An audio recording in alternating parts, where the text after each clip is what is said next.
Ready? 5 seconds.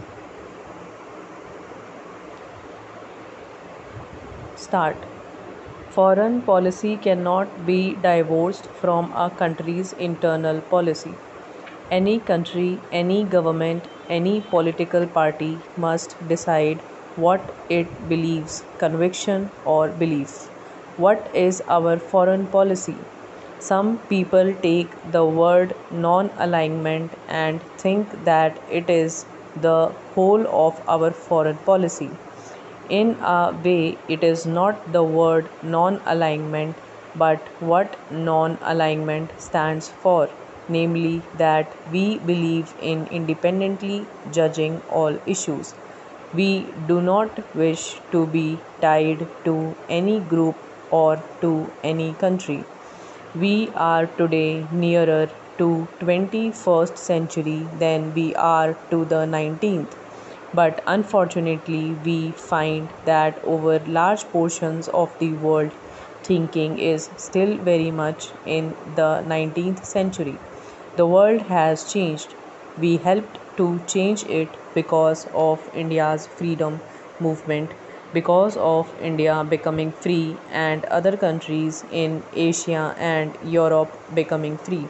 This has been the greatest change in the world, although it was obvious to us that we would become free and that our freedom would lead to the freedom of other countries. This process came somewhat as a shock to the colonial powers.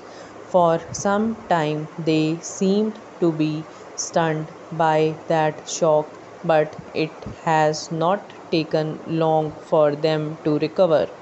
And since they have recovered, we see another very subtle changes coming over the world, rather dangerous changed colonialism. This has actually happened in some places, and in other places there have been attempts that it should happen.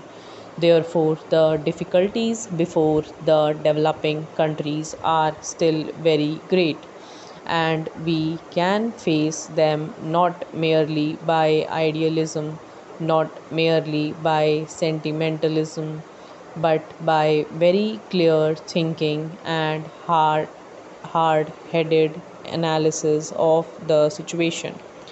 I am glad that the seminar has had the benefit of the analysis of the various people who have spoken here about different problems in different parts of the world.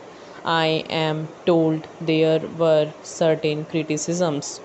We are used to criticism of our foreign policy because any independent path is so much more difficult to pursue and so much more difficult for people to understand than if we follow some beaten path.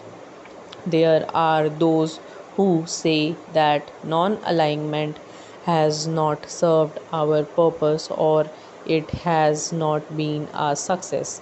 Many of those who have been against non alignment all these years and who criticized my father and myself for trying to pursue this path are today not attacking non alignment as such, but are saying that we are not truly non aligned.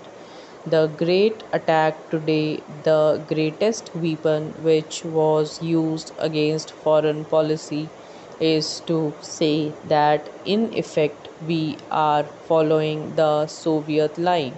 Perhaps they think their saying so will frighten us into trying to give up our friendship with the Soviet people.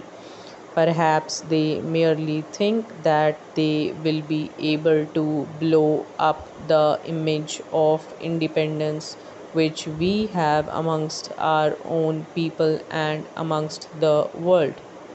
Let us very clear that regardless of what our big newspapers say here, The image of India is very clear outside. It is not an image of a country which follows any group or country. It is an image of a country standing or trying to stand squarely on its own feet. It does not mean that they always think we are right. Many of the countries think that we make mistakes, and on many occasions we go wrong. On all the occasions when we seem to support the Western countries, it is the Eastern group which says we have gone wrong or we have not been strong enough. On those occasions when we have supported the Soviet people, or more likely the African Asian countries, the Western world thinks we have gone wrong. On one occasion, the American ambassador complained to me that we had supported the Soviet Union on more occasions in the United Nations than we had supported other countries. I said, let us look at each occasion. I did not have details with me there and then because this remark was made at a party. But I said, if you look at the occasions on which we have seemed to side with the Soviet Union, what do you find? Were they not issues in which India and the developing countries were vitally interested?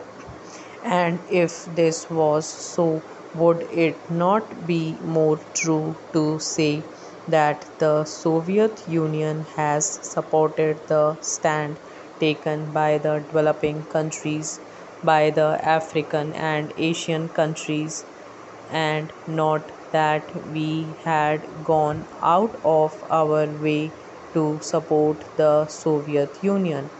Afterwards, I put this question to the Ministry of External Affairs, and actually, when we counted up, we found that it was not even true to say that we had voted with the Soviet Union on more occasions than we had voted with the other countries of the Western Bloc.